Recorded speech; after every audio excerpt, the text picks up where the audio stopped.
All right, everybody, welcome back to the Golf Podcast USA Network. I'm your host, Brett Smith, and today we've got a really cool one from the Colorado Golf Expo where the World Long Drive brings the sport directly to the fans with a local qualifier happening right on a golf simulator. I had the chance to catch up with Mike Ambrez, the VP of Operations for the World Long Drive, and we got into how the qualifying process works, how they're bringing these World Long Drive qualifiers to golf expos and PGA Superstores, the history of the sport, and why Long Drive is one of the most exciting showcases in golf. We also talk about the athleticism involved, the specialized equipment these competitors use, and what separates someone who hits the ball far from someone who can actually compete on the World Long Drive. Here's my conversation with Mike Ambrez at the Colorado Golf Expo. All right, everybody, I got Mike Ambrez, the Director of Tournament Operations for the World Long Drive. Mike, how you doing? Doing great. Having a blast here at the Colorado Golf Expo. It's awesome. You've been here all weekend, yeah? Yeah, we have. It's been a nice turnout. I think the weather a little bit on Friday hindered some of the people coming out with the snow we got, but yesterday and today the turnout's been fantastic. So you're here doing a local qualifier for World Long Drive, is that right? That is correct. We've got local qualifying. Well, first of all, our World Championship is a three-step process. So we have stage one is local qualifying, which is what we're doing here. And then stage two is regional qualifying. So the winners of all our locals advance to a regional. And then from the regional, winners advance to the World Championship. So they get to stand, the winners of that regional get to stand on stage with, Zach Holton, Kyle Berkshire, guys like that are champions. So we give the opportunity to people to come out and try and get a chance to be on the stage. It's just kind of like maybe you and me having a chance to go qualify for the U.S. Open and being on the tee box with Scotty Scheffler, right? So that's what we try to give everyone an opportunity to do. That's pretty amazing. And you're doing it right here at the Colorado Golf Expo. I think that's amazing.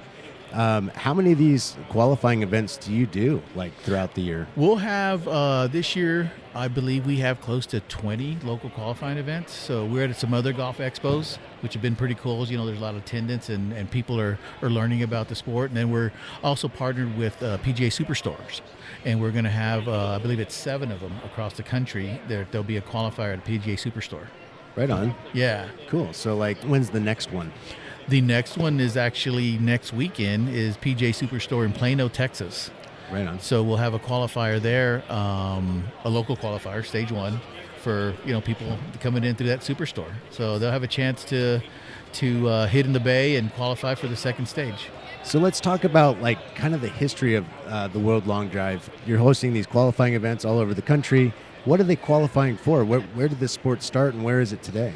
Well, the sport goes back pretty far back, probably before when I got involved. I got involved in 1998, but it was going before that. PGA of America used to own the the Long Drive Championship, and they conducted it actually at the PGA Championship. Oh, really? Yeah, so it was done at the PGA Championship. So you had some PGA Tour guys, getting in, things like that. But so it evolved, and then when the PGA of America let it go, Long Drivers of America took it over. And from 1990, I believe it's 93 or 94, Long Drivers of America took it over and basically converted what you're seeing now, what you see on TV, what started in ESPN, went to Golf Channel. So it's just been it's an exciting sport. It's an exciting thing to see, to watch these guys, their athleticism, how big and strong these guys are, but also how flexible they are, and what they can do with this golf club and moving it so fast. It's like seeing somebody run super fast, right? And these guys are as athletic as it gets by what they do.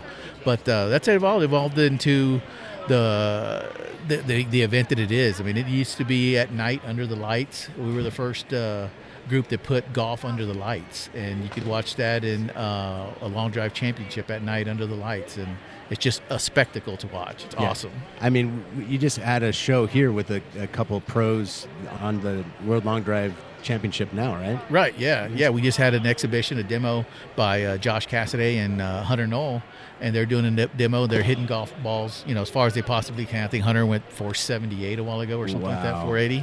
But they also did some showman stuff. So, I think Josh hit a putter 313.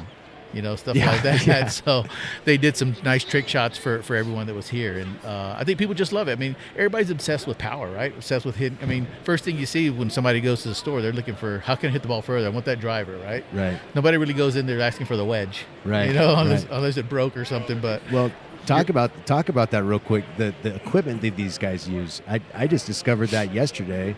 I tried it, and to learn the degree of loft and how stiff the shaft was, like that's standard equipment for these guys. Yeah, they it's a little different. Yeah. You don't find that every day at your at your PGA Superstore, right? But they just need lower lofts, and Callaway has been making some long drive heads specifically for these guys, and not that because it makes it go further. It's just because they have lower lofts and they spin the ball a little more than you and I, right? So they need some lower lofts. So you'll see some 4 degrees, 5 degrees, maybe even a 3 degree. I think Hunter said he had his turned down to like 3. So and the faces are a little bit more reinforced, because they're swinging at such high speeds, and they're hitting so many golf balls that they probably go through faces more than they go through shafts. People would ask that, how many shafts do you break? They actually probably break more faces than they do shafts, just because they hit so many golf balls. And I mean, imagine a club can only take so much pounding, right, from swinging that fast. Where you and I could probably, the club will last forever, but for these guys, they're swinging at 150 plus miles per hour. It's eventually gonna go out on you. So that's what the special. When we say it's a special club head, it's really not gonna make it go further. It's just built different. That's all. Right. But all the clubs that they use in our competition, they're 48 inches long, so they all conform to USGA standards, and they all have to appear on the USGA conforming list. Kyle Berkshire, a lot of people know him. A 3-time world champion. I mean, we got these guys that just are tremendous athletes, and I mean, you gain another respect for these guys when you watch them. I mean, a lot of people say, "Oh, they can't putt." Well, that's not what they're there for. They're there to hit the ball far and long. So, and that's what we do. Right on. All right, Mike. Thanks so much. Thank you. Appreciate it. All right, Thank brother. you. Big thanks to Mike Ambrez from the World Long Drive for joining us at the Colorado Golf Expo. I think what really stands out is that long drive is not just about raw power. It's a real competitive pathway, a real athletic discipline, and a really exciting product for golf fans to experience live. From local qualifiers on simulators to the bigger World Long Drive process, it's cool to see the sport creating more ways for everyday golfers to get involved. And when you hear about swing speeds, the equipment, the conformity standards, and the energy around these events, you realize pretty quickly how serious and entertaining this corner of the golf world really is. Here's some upcoming local qualifiers for the World Long Drive happening around the country. On March 20th through the 21st, they'll be at the Texas Golf Expo in Dallas, Texas. Then on April 3rd through the 4th, they'll be at the Texas Golf Expo in Houston. On April 4th, there's a qualifier at the PGA Superstore in Cherry Hill, New Jersey. On April 25th, the World Long Drive heads to the PGA Superstore in Baybrook, Texas.